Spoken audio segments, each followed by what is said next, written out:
Let's start by understanding the term terrorism financing. When we talk about AML compliance, besides the money laundering part, the issue that comes up is terrorism financing, and its abbreviation CFT. This stands for combating the financing of terrorism. People sometimes get confused because terrorism financing is abbreviated as TF, but we commonly refer it to as CFT. However, the important thing to note here is that TF and CFT refer to the same subject, that is, terrorism financing.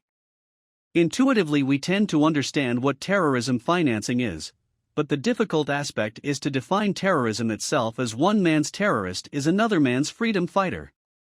So, the simplest way to define it is as political violence, or a threat of violence aimed at three different things: terrorizing a population or part of a population, unlawfully coercing institutions or a government to act or not to act or to condone something, or severely destabilizing a society by destroying fundamental political, economic and social structures of a country.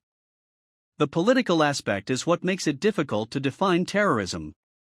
So, who decides when it's terrorism and when it's a justified fight for freedom? Who decides if a murder is committed by a mentally challenged person, or is it a terrorist murder? These questions, when accounted for terrorism, are political questions. Thus, despite defining the act, it will always be up to those in power to decide whether it was an act of terrorism or not. The judicial solution to this dilemma is to focus on terrorist acts rather than on defining terrorism itself.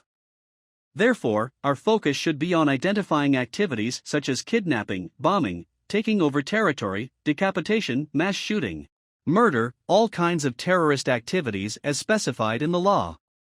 If you want a more formal or legal definition of terrorism financing, or want to know where to find trustworthy additional information, you can download our cheat sheet by clicking on the link below the video.